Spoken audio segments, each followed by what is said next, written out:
देव अजितनाथ संभवनाथ अभिनंदन नाथ के बाद है आज श्री सुमतिनाथ प्रभु की कथा। वे सुमतिनाथ भगवान इस ही जम्बू द्वीप के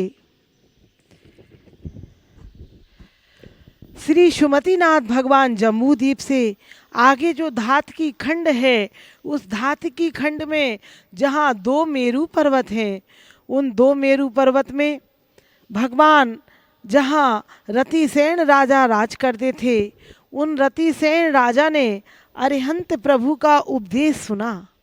रतिसेन राजा ने अरिहंत प्रभु का उपदेश सुना, उन्हें वैराग हो गया।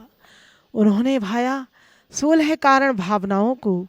अब उन्हें संसार बंधन के कोई इच्छा नहीं थी, वे संसार को तोड़ना ही चाहते थे। ये सुमतिनाथ भगवान जिनकी हम समोसरण में साक्षात कथा सुन रहे हैं, वे सबकी अच्छी मति करने वाले थे।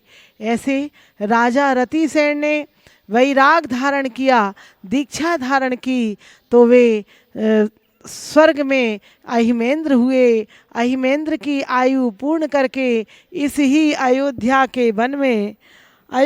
के वन में माँ मंगलावती राजा पिता मेघरथ की यहाँ पर 6 महीने तक रत्नों की वर्षा हुई। 6 महीने प्रारंभ और 9 महीने बाद तक, ऐसे 15 माह तक रत्नों की वर्षा हो रही थी, क्योंकि वहाँ कोई दरिद्री नहीं होना चाहिए, दुखी नहीं होना चाहिए। तीर्थंकर का अवतरण मानो सचमुच ही मंगल था। उस समय सौधर्मेंद्र बाकी सभी इंद्रों ने माना, जन्म कल्याणक मनाया।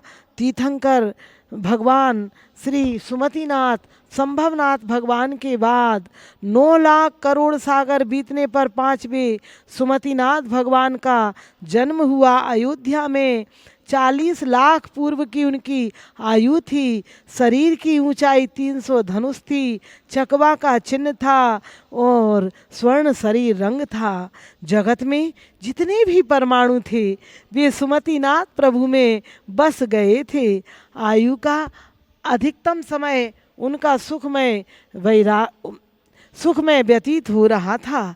एक दिन प्रभु अपने अयोध्या की शोभा निहार रहे थे, तभी उन्हें याद आया कि जैसे ये अयोध्या का राज है, ऐसा राज्य तो मैं स्वर्गों में भी छोड़कर आया हूँ।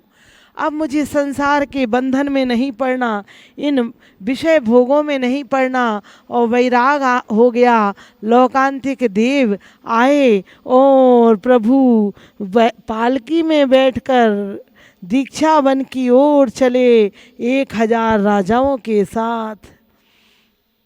अभिया नामक पालकी में बैठकर वह दीक्षा वन की ओर चले और उनका आहार सोमनस नगर में हुआ। पद्म राजा ने आहार दिया, 20 वर्ष तक आत्म ध्यान किया, और जिस दिन उन्होंने दीक्षा ली उसी दिन उन्हें चैत्र शुक्ला एकादशी को शुद्धोपयोग में लीन हो गए और परम केवल ज्ञान की प्राप्ति हुई। परम केवल ज्ञान, अंतरात्मा से परमात्मा बन गए, तीर्थंकर बन गए, समवसरण में विराजमान हो गए।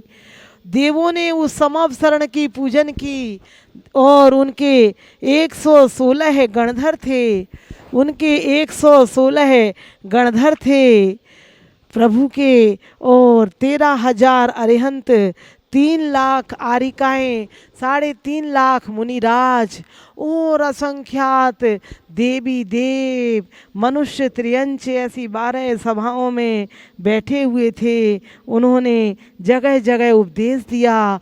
जब आयु का 1 मास रह गया, वे सुमतिनाथ भगवान संवेश शिखर के अविचल कूट पर विराजमान हुए और उन्होंने चैत्र शुक्ला एकादशी के दिन योग निरोध करके निर्वाण प्राप्त किया। हे सुमतिनाथ भगवान, मेरी भी मिथ्यामति समाप्त हो जाए, यह कथा मेरी मति को शुद्ध करे, मेरा मंगल हो और भव भव में सुमतिनाथ मुझे सम्यक दर्शन की प्राप्ति हो। यह कथा सभी के लिए मंगल हो। सुमतिनाथ जिन राज